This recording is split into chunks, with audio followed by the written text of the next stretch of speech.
Hey YouTube, what up all y'all people, good people out there today. So again, I'm back on this Chevy Express van 2500.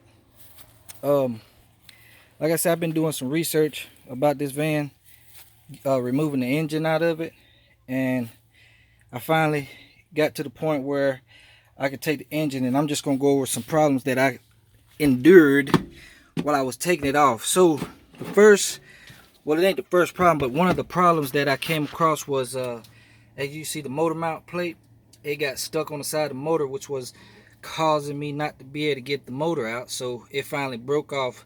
So make sure you guys have that jacked up.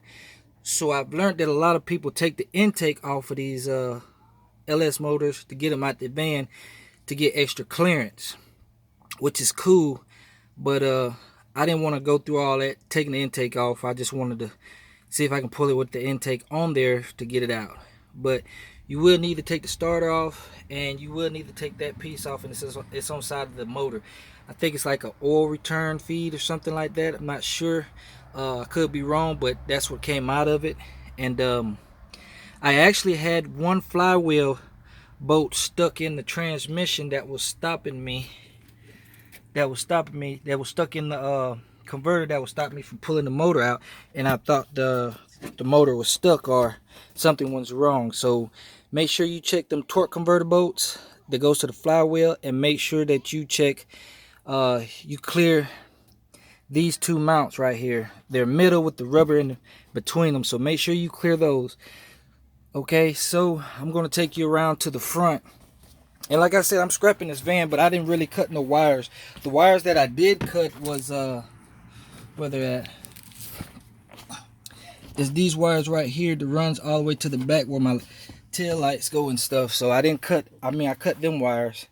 And like I said, I didn't want to cut the wires to the PCM or nothing like that, because I wanted to be drop-in ready for when I do my next swap. So I'm gonna show you guys how far I got. As you see, I'm using my old horse. I done had this horse for over 10 years, and it's been through some shit. I mean, as you can tell, it's missing. You see, I got it braced up on whatever that is. Here goes the wheel right there. The wheel fell off of it a long time ago. I went and got one of these pumps from Harbor Freight. So, but I did manage to pull it out with the intake still on, as you can see.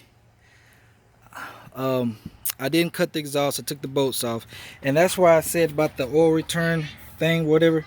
Right here, you will have to remove that to clear the motor mounts. So, I've made it this far, and the PCM computer is right there. So I didn't cut none of them wires. I didn't really cut no wires on the top of this thing. As you can see, I still got to reroute this wire, and I'm gonna take this whole box off too. It's gonna be with the motor. So just heads up that you don't really have to chop all these wires off. And here goes some more wires. It goes to the blower and the inside of the car. I didn't chop none of them. I'm trying to make it as clean as possible, so when I get ready to drop it in something else, it'll be an easy sit up, go, let's go in and drop it in and hook a couple of wires up and let it be. But I just want to give you guys an update on it. The air compressor is still intact. I didn't cut no wires on that, so maybe I can sell that or possibly use it.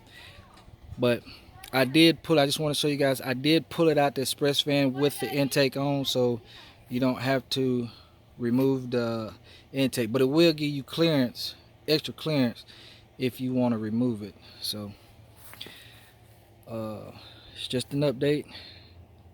You guys stay tuned or subscribe or hit the notification button so you can see what's going in and how the outcome will be.